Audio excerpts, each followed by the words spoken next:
All right, what's happening, y'all? It's your boy Rico from RicoScores, and as promised, I'm coming right now with the video of the familiar offensive 2024 free agents that the Washingtons could try to sign in free agency. The legal tampering period starts technically by the time I'm getting this video out to y'all. It's 11:03 p.m. and the legal tampering period starts March 11th, as in Monday. Things are about to get really interesting. Already did a video breaking down all of the defensive guys that are familiar with Washington Commanders coaches that have come from different teams and how they could pull those guys from those teams and potentially bring them here. Already done a defensive version of that earlier this morning. Now we're on to the offensive version. So, I mean, is it an easier transition for potential 2024 free agents to join their ex-coaches like Kliff Kingsbury or Dan Quinn? We're going to take a deep look into top Dallas Cowboys, Seattle Seahawks, Tampa Bay Buccaneers, Philadelphia Eagles, Detroit Lions, and San Francisco 49ers, along with the other couple of teams out there, 2024 free agents that the Commanders may pursue just from connections alone and familiarity. Also, do we have any realistic chances of the Commanders landing any of these free agents potentially? And of course, we got to take a look at some of the most important positions that we have of need that we would consider a weakness. Which guys should we prioritize out of these group of free agents as well because of that? Also, are the Commanders a top free agency landing spot that people may actually want to go to? Before we dive into all of that though, make sure you stiff arm that like button, stiff arm the subscription button, and stiff arm the bell next to that subscription button so you get notification each and every time I release an informative and opinionated video just like this one. Stay tuned, because again, I'm keeping y'all updated on every little thing going on with the Commanders, every little free agency signing, whether we re-sign a guy that was part of the 2023 Commanders, if we make a trade, whatever. I'm stopping everything I'm doing, even if I'm in the middle of working on something else. I'm going to stop whatever I'm doing to give y'all a full breakdown of why we did what we did and how that person's going to fit on the team and things like that, their contract and all of that type of stuff. So stay tuned. This is your one-stop shop for everything Commanders. So without further ado, let's go ahead and get to this video right now. Let's get it.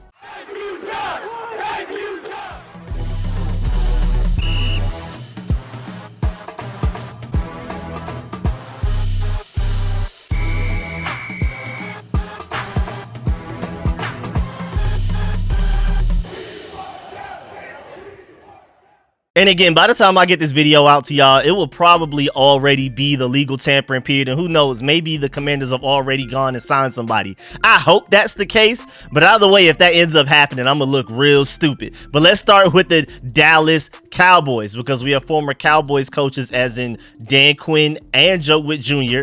But then we also have Sharif Floyd as our assistant defensive lines coach. And maybe you can also throw celebrity actor Pete Honegian in there, who's now our player development coach, kind of working side by side with Doug Williams. Now, none of those guys are technically on the offensive side of the ball, but Dan Quinn is liked by players a lot. So you never know. And with him coming here to be the head coach for his second attempt at being a head coach, he may do whatever he can to try to pull some of these guys from the Cowboys to the Commanders. Most notably, and the guy that I want the most out of every Cowboys free agent, both offense and defense, but especially in this video specifically, Tyron Smith, man, left tackle. Now, he may want to go to a Super Bowl contender with him only getting older, but if he doesn't, please bring him here, because in my opinion, he's the best tackle available in all the free agency. And tackle is a top 3 need for us at very worst. I feel like it's arguably top 2 need. I feel like edge rusher and left tackle are bigger needs than anything else for this team. Now, of course, we're more than likely going quarterback at number 2 overall, just simply because when you're that high in the draft and you have a chance to get a franchise quarterback, you don't miss out on that opportunity. But Sam Howell's a better quarterback than who we potentially have starting at edge rusher right now or starting at left tackle for us right now. So those are bigger needs than even quarterback right now. And if you can fill that with, in my opinion, even excluding the connection to the Cowboys through Dan Quinn and all of those coaches I just gave you, Tyron Smith, isolated by himself, is the best tackle free agent available this cycle. And he may not even necessarily cost that much money. For some reason, even though in my opinion he's the best tackle available, they predict a guy like Mekhi Becton to get more money than him. Maybe it's because Tyron Smith is 33 years old. That's the only reason I can see why. And I guess from them comparing his contract to what Jason Peters signed at the age of 40, Dwayne Brown signed at 36, Kevin Beachum signed at 33, and Trent Williams signed at 32. With those references, they see him getting a 1-year, $7.481 million deal, which would make him the 18th highest highest paid left tackle. I would be shocked if he takes something that cheap. Now, him taking a 1-year deal, I can kind of see that. Like, bet on yourself and see if you can get another big contract later.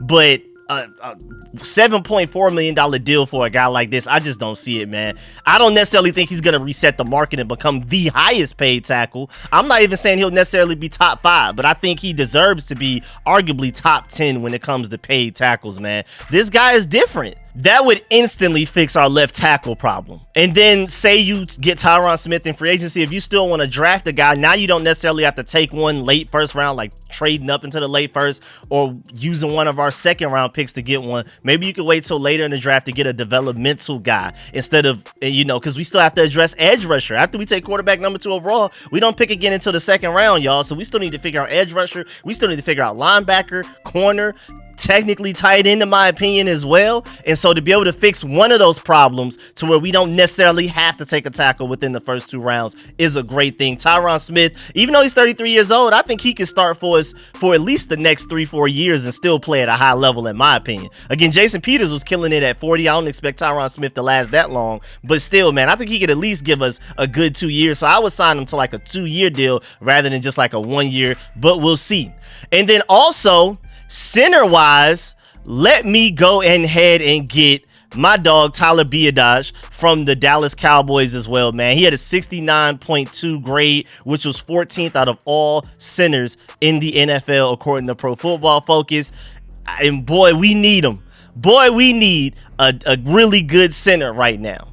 Because with us potentially bringing in a rookie quarterback at 2nd overall, or even if we do go with Sam Howell, he's still inexperienced enough to where having an inexperienced young center matched up with an inexperienced quarterback sounds like a recipe for disaster, dog. If we had an established quarterback like a Kirk Cousins, even though please avoid him at all costs. I do not want Kirk Cousins at all.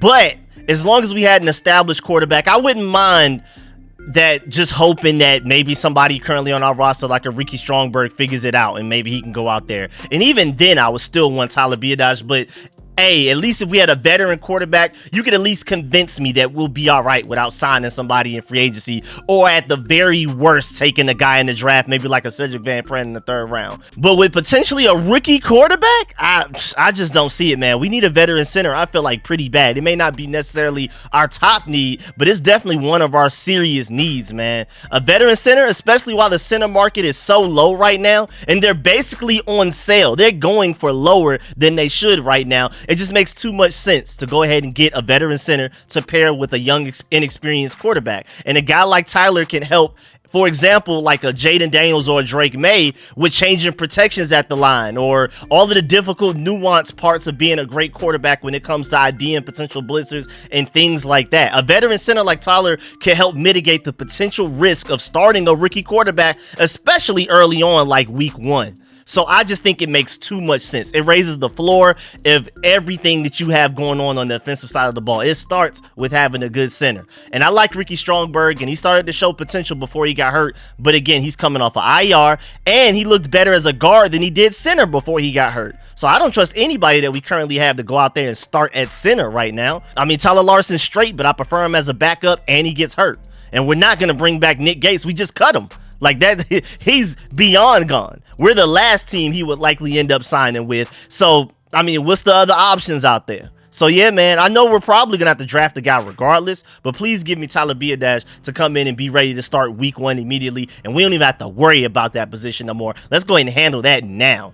And also, just in case if y'all are wondering, before we leave the Dallas Cowboys part of this, it's a straight up no for paying running back Tony Pollard in free agency. When in doubt, in my opinion, bring back Antonio Gibson and or just draft a guy in the middle of the draft. But giving second contracts to running backs is scary business, especially a guy like Tony Pollard that's been hurt. And especially with how well he played last year, he's probably going to demand a lot of money in free agency. And I definitely don't want to be the stupid team that gives it to him, man. I really don't. Now, moving on, we may target some Tampa Bay Buccaneers free agents because our tight ends coach, David Rye, has joined the Commanders. He was their senior offensive analyst. So he's probably well connected with a lot of players there. And if he wants to recruit them here, he may be able to do so. And when you're looking at their team, you have a few offensive linemen that we may want to target, maybe. like a Justin Skule, I believe that's how you pronounce that. Maybe tight end David Wells. You have a few guards like Matt Filer, but none of these guys are really notable. They would be brought here as like just depth pieces, and that's really about it. Maybe running back Chase Edmonds to go along with Brian Robinson or whatever running back that you end up drafting. Maybe Chase Edmonds for extremely cheap. And then you never know, man. Maybe even though he was a senior offensive analyst over there, maybe he can help put in a good word if we want to give Devin White a chance and take a risk on him, because when he was elite just a couple of years ago, he looked like one of the best linebackers in football. And for some reason, he's just completely fallen off a cliff lately. And you got to remember, man, this guy's still only 26 years old. So maybe he still has something left in him, and maybe Dan Quinn and Joe Wood Jr. can get it out of him. But this is an offensive video. And even beyond that, I'm not sure about the Devin White experiment, especially since SpotTrack has him potentially making $10.7 million per year with his next contract. And I'm not willing to give him all of that just for the extreme risk that he is with this poorly he's played these past couple of seasons, man. That $10.7 million a year is completely based on what he did years ago and not what he's done most recently. Now, moving on, Eagles free agents wise, because we have Brian Johnson as our assistant head coach and passing game coordinator. He was the Eagles offensive coordinator last year and their QB's coach the year before that. And there's a report that I talked about last week that said that the Commanders were potentially interested in pursuing DeAndre Swift in free agency, the running back. You know, as a Georgia Bulldog, I would love that. But at the same time, man, his SpotTrack annual salary projection is $6.7 million, and I'm too cool on that. Right now, Antonio Gibson is predicted to get half of that, and I would gladly give Antonio Gibson half of that versus giving DeAndre Swift the full almost $7 million per season. I'm too good on that. That's a lot of money for a running back on a second contract, y'all. And the position is being severely devalued. Most of the top running backs in the NFL are actually available right now. So one, everybody is either cutting or not re-signing their own top running backs, and the market is flooded. So it's now a buyer's market, and the more running backs available, the more their value depletes, which is a great thing for teams, but a terrible thing for those running backs, like I've talked about in previous videos before, just like the safety position and quite similar to the center position as well. So there's going to be more running backs available than teams that actually need them. So you should be able to get even one of these top running backs potentially for very cheap in free agency, especially cheaper than $6.7 million a year based on his market projection from SpotTrack. I just don't see that. Like, out of all of these running backs, is Swift honestly one of the best ones, like the best one? Because you have Saquon Barkley available, you have Josh Jacobs, Derrick Henry, Tony Pollard, Austin Eckler, and then you could also throw DeAndre Swift there as well. J.K. Dobbins, Devin Singletary, A.J. Dillon, Zach Moss. There's so many quality running backs out there. Are we really willing to give that one $7 million? And then two, Eugene Shin himself said that signing running backs to second contracts is crazy work. And I'm pretty sure he's going to have an influence over what we do. It's Adam Peters' team, but I'm pretty sure he's one of the top 3 voices in decisions that we make for the football side. And he emphasized, that guy that I'm talking about, emphasized that running backs should not be valued as much as they are in free agency, but they should be in the draft. And he literally said that the Commanders or any team that he's building should take running back in the draft. And he feels like there's no reason that running backs are just not allowed to go in the first round. Now, it so happens to be that this running back class coming out of the draft, there are no Jahmyr Gibbses or Bijan Robinsons, but still, Eugene Shin values drafting running backs way more than signing them in free agency to their second contracts. And luckily for us, this is the type of running back class, just to reiterate, that will have plenty of good ones available somewhere like third round or later. So I highly doubt we spend free agency money on one of those guys. And if we were to sign a running back from the Eagles in free agency, maybe like a Boston Scott or a Rashad Penny would make more sense, just simply because they are even cheaper. Now, DeAndre Swift is better, and I feel like the Philadelphia Eagles didn't use him correctly, and he could have balled out for them if they used him correctly. And I feel like if he would have come here, we would use him correctly, especially in this Kliff Kingsbury air raid offense that opens things up, especially for the running backs. It lightens up the boxes because your offense is known for taking deep shots, so linebackers and safeties got to back up. It's basically like a guy that's known for getting home runs coming to the plate. Everybody's backing up, so getting like a little quick, easy little hit short range is easier. So like a running back like DeAndre Swift, with less people in the box working out in open space, he could kill it. I feel like he would be a guaranteed 1,000 yards for us, along with Brian Robinson. Both of them may go for 1,000 yards in this offense, but still, man, I don't know about paying him that much money, especially since he's been hurt quite a bit in his career so far. And then also moving on, maybe you even want Marcus Mariota as a very cheap veteran quarterback. Maybe somebody mobile makes sense, because we're going to more than likely end up drafting a mobile quarterback. A lot of people discredit Drake May in his mobility just simply because Jayden Daniels and Caleb Williams exist, but Drake May is still pretty mobile as well. So whether we take Jayden Daniels or Drake May, whoever we end up taking number 2 overall at quarterback, maybe it would be smart to have a quarterback that's also mobile that can run a similar offense to those guys if they get hurt. But I don't like Marcus Mariota that much, so I wouldn't necessarily do that. But the logic of getting a mobile veteran quarterback makes sense, just not Marcus Mariota specifically. Then you also have Olamide Zaccheaus or Quez Watkins as maybe like extremely cheap wide receiver depth potentially. Maybe we could look at that. Then also, moving on to the 49ers, because Adam Peters is now our general manager and Anthony Lynn is our run game coordinator and running backs coach. And looking at the 49ers free agents, the only one that even kind of makes sense on the offensive side of the ball, I would guess would probably be wide receivers Ray McLeod, Chris Conley, and Jawan Jennings.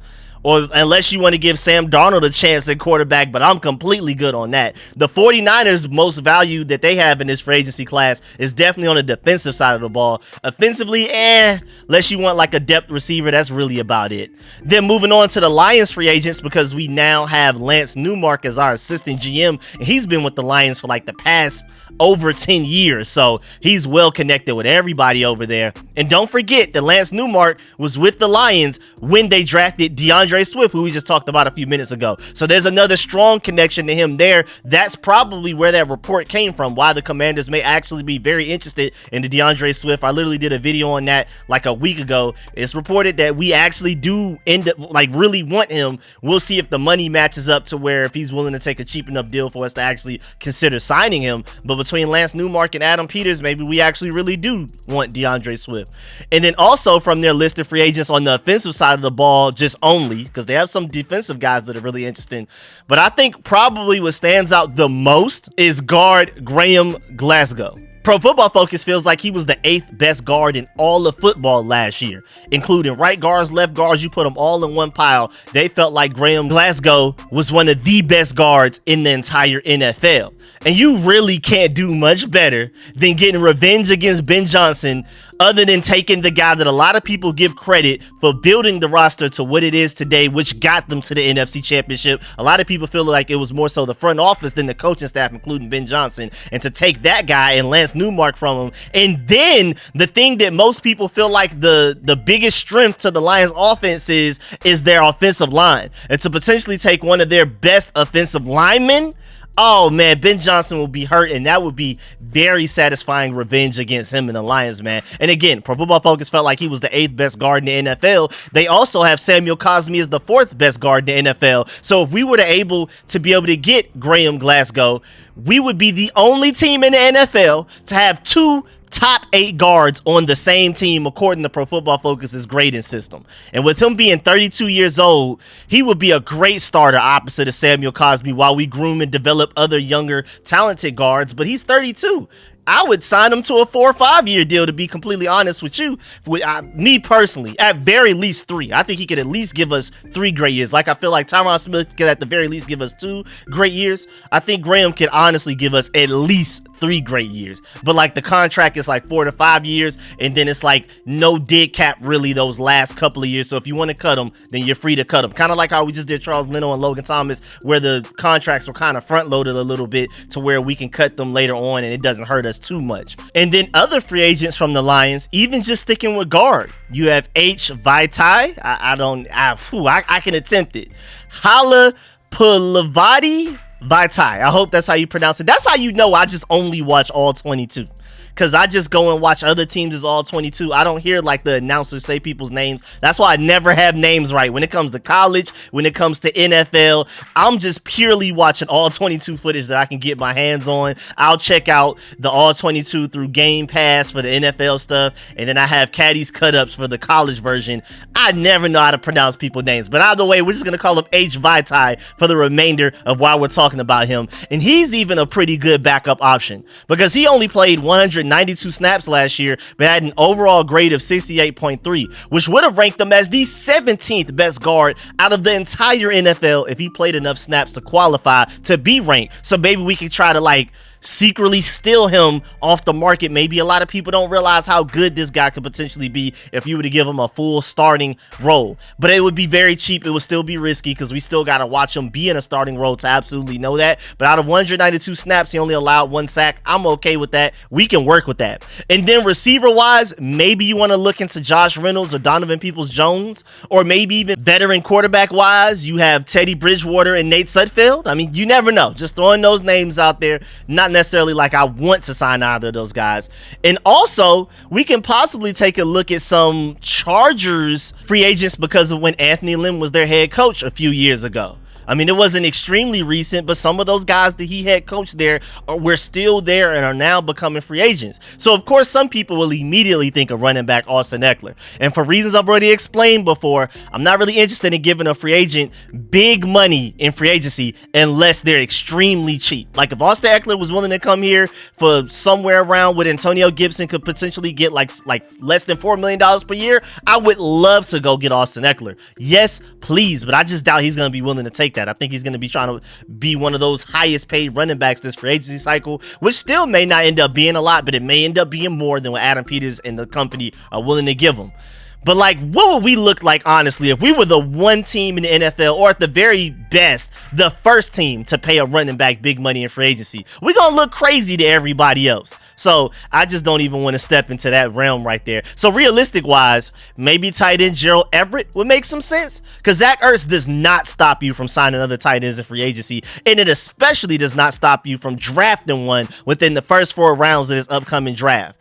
But a market value projection of $8.6 million for Gerald Everett by Spot Track actually kind of changes my mind. If he's demanding that much money, I think I'm good. But less than that, yeah, I'll be down for Gerald Everett, just not for that much money. Just me personally, I'm not that high on him. And then you also have several decent receivers, and even running backs wise, maybe like a cheaper option like Josh Kelly. If you want to bring him in, I don't know if you want to explore that. And then even though it was a couple of years ago, maybe some Arizona Cardinals free agents because of our offensive coordinator, Kliff Kingsbury, who was, of course, the Cardinals head coach just a couple of years ago. Like literally just 2 years ago.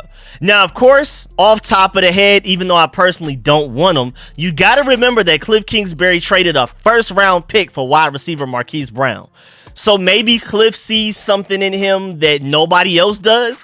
Maybe in a second attempt, he can finally unlock the potential of a Marquise Brown that a lot of people felt like he had coming out of the draft. I don't know. I'm just giving y'all the strong connection there because I'm pretty sure this is the only player that we've talked about in this entire video and that we're going to end up talking about in this entire video that any of our coaches or front office members traded a first-round pick to get. Maybe some of these guys are people that they used the first-round pick on to draft, but I believe Marquise Brown is the only player out of all of these guys that anybody attached to the Commanders right now literally traded a first-round pick to get. So Kliff Kingsbury, at the very least, some time ago, was very excited about Marquise Brown. I wonder if he still feels the same way about him. I don't know. Now, of course, it wasn't just for a first-round pick. They traded away a first and got in return Marquise Brown and a third, but still, first-round pick nevertheless. But again, I'm not interested, and maybe even after how Kliff's 2022 season went, he may not be interested either, man. He may be ready to just detach himself from everybody involved in that 2022 season except for Zach Ertz. He might just blame everybody else but Zach Ertz. And then there's also a lot of random other offensive depth pieces that we can maybe look at from the Cardinals. I guess maybe the most notable one outside Marquise Brown would probably be running back Marlon Mack for extremely cheap, maybe. You know, I'm just trying to think of anybody, even if it's like a guy we may potentially bring in on like a veteran minimum. I'm just trying to throw out every name that we're connected to one way or another and why they may end up potentially joining the Commanders in our free agency class 2024. And then, even though none of them are on the offensive side of the ball, the Commanders did hire Ken Norton Jr. as our linebackers coach, John Pagano as our senior defensive assistant, Larry Izzo as our special teams coordinator, and John Glenn as our assistant special teams coach. And then, of course, you also have Dan Quinn, who is now our head coach here, but won a Super Bowl as the Seahawks defensive coordinator, but that was a while ago. But of course, for me, looking at the Seahawks offensive free agents that are available, of course, tight end Noah Fant is one of my favorite free agency signings in general. Like, regardless of team, regardless of position, anything, I want Noah Fant real bad here. Even without the connection, even if we didn't have any connection to the Seahawks, I'm screaming, please sign Noah Fant. So the fact that we have all of those kind of potential connections to him, it would be nice. Even though I don't think anybody that I named other than Larry Izzo and John Glenn were actually there with him while he was on the Seahawks, but you never know. But I would be super happy to land him. But maybe as a lesser option for cheaper, maybe like a tight end Will Dissly. They also have a few offensive linemen that we may want to look at for like some depth pieces, but none of them are very notable. And also, of course, as a veteran quarterback in Drew Lock, that maybe you target him as a veteran backup quarterbacks as well. I keep mentioning backup quarterback veteran because we need a veteran backup quarterback. Like I already reported earlier today with some of the Washington Commanders legal tampering period rumors that I released earlier, it looks like Jacoby Brissett's leaving. And I love Sam Howell, but I still think we need some type of veteran quarterback that's played a few years to trust when in doubt if the rookie isn't ready to go immediately or if somebody gets hurt or whatever. Now, also, maybe some Giants free agents because of offensive lines coach Bobby Johnson making the lateral move, leaving the Giants as their offensive lines coach, coming here to do the exact same thing. And now there's really two sets of free agents that make the Giants a little interesting that we can look at. First of all, you have offensive linemen, of course, because of the Bobby Johnson connection. And then you also have a couple of Commanders killers over there, man. So offensive line-wise, of course, there's Mark Glowinski, Wyatt Davis, Shane Lemieux, and maybe a few others that we may look at. And even though I'm not particularly interested in either of those guys, I would be surprised if we didn't at least bring one of them here, because Bobby Johnson's probably going to bang the table for one of them. But I wouldn't give any of those guys I just named any significant money. And then there's also the Commanders killer. That's the other category.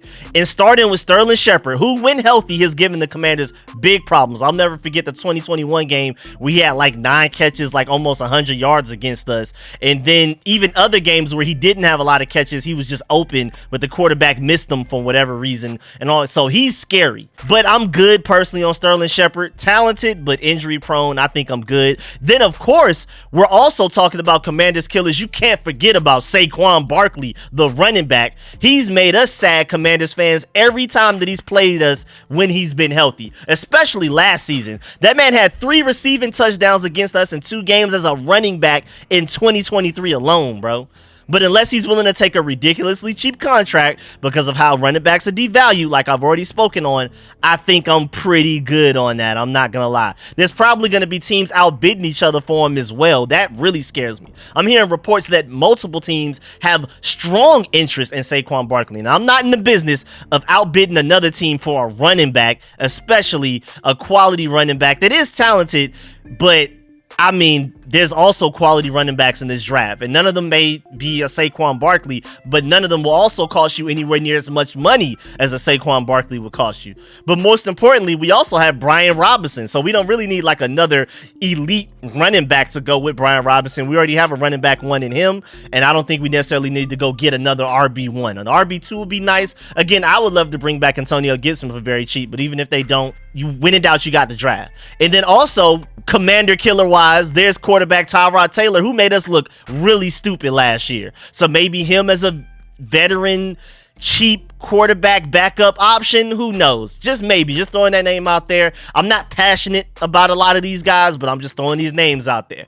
And then another notable name that the Giants have is also Paris Campbell, who most people thought coming out of the draft would be better than Terry McLaurin when they were both coming out of Ohio State. It's actually crazy looking back now how that whole thing panned out. It's like really crazy. Terry McLaurin was supposed to be the elite special teamer, the guy with all of the personality and all of the mental stuff you want. He has the spirit. He He has the heart. He's a great gunner. Paris Campbell was the one that was supposed to be the deadly receiver, and maybe Kliff can get that ceiling out of him. Who knows? But it just hasn't worked out. I remember when the Colts took him, I was a little afraid. I was like, uh-oh, Colts getting Paris Campbell may be serious, and then he just never worked out. He's been on other teams since then. Maybe again, Kliff Kingsbury can unlock that talent that he had coming out of Ohio State. And then I don't think this will hold any real weight, but to complete my thorough dive into this topic, how about some Steelers offensive free agents? Because we did hire Darnell Stapleton as our assistant offensive lines coach, I guess. I mean, you also have William Gay as our DBs coach, but I don't think either of those guys have enough sway to influence who we bring in here, especially like a potential Steelers free agent, but you never know. Maybe they look into wide receiver Allen Robinson, but for extremely cheap, like a veteran minimum cheap at this point, dog. That's literally about it. I'm not very interested in Allen Robinson like I used to be years ago when I wanted him really bad, and he was one of my favorite free agent targets. It has not worked out at all. And then also, moving on now from all of the free agents, now just imagine if we got a few of those guys that I named. Maybe like a Noah Fant, Tyler Biadasz, or Tyron Smith as like a combination of best case scenario. Also throw my boy Graham Glasgow in there as well. If we were able to do that, imagine if we spend all of that money on the offensive side of the ball, what this coaching staff could do with that, man. Because Kliff Kingsbury and Brian Johnson, we know they gonna get the quarterback right. We've seen that. I mean, Kliff Kingsbury alone, Case Keenum, 2011, 48 touchdowns, 5 interceptions, 5,600 yards throwing back in college. Johnny Manziel in 2022 had everybody fooled because of Kliff Kingsbury and his offense's quarterback development had Johnny Manziel winning the Heisman Trophy, everybody thinking he was great. Then Pat Mahomes, this is the same guy that saw the potential in Pat Mahomes as a high school recruit and developed him into a first-round pick. Now, granted, again, we of course have to give the Chiefs credit for taking him as a first-round pick and then developing him into the best quarterback of all time that he is right now. But Kliff Kingsbury is the one that saw him as a completely super underrated high school recruit and then turned him into a good enough quarterback and talented enough quarterback to where the Chiefs felt like it was necessary to spend a first round pick on him and had him balling in college. They didn't win a lot of games, but it was more so because their defense was terrible. And then Kliff Kingsbury at the NFL level took Kyler Murray, who a lot of people were concerned about, small size, injury prone. Does he even care about football that much? Is he more of a baseball guy? He had that guy winning Offensive Rookie of the Year in 2019, and then Pro Bowls 2020 and 2021. And those are just to start it off with Kliff Kingsbury. He has more proven quarterback development there. Then you also have Brian Johnson, who was Jalen Hurts' quarterback's coach 2 years ago when he had Jalen Hurts looking like an MVP when they went to the Super Bowl. And he also developed Dak Prescott at Mississippi State and had him looking as good as he did to where the Cowboys wanted him. And then you also have Anthony Lynn, who drafted Justin Herbert when he was the head coach, even though he's more of a run game guy. He also contributed to Justin Herbert winning Offensive Rookie of the Year. Even though he is very talented, we have quarterback coaches, guys with connections to quarterbacks that have run 2 Offensive Rookie of the Years, have taken guys to Pro Bowls, won a few Heisman trophies. Come on, dog. Like, the quarterback development is there. So I'm saying all of that to say is that if you fill out the rest of the offensive side of the roster through free agency and maybe some guys in the draft as well, and then you just let Kliff Kingsbury worry about the offense and quarterback, let Brian Johnson worry about the passing game and quarterback, imagine what we can do, man. We're going to be putting up points, y'all. I'm telling you. But yeah, man, that's the end of this video. Please get in the comment section. Let me know how you feel about everything discussed in this video. Please stiff arm that like button, stiff arm the subscription button, and stiff arm the bell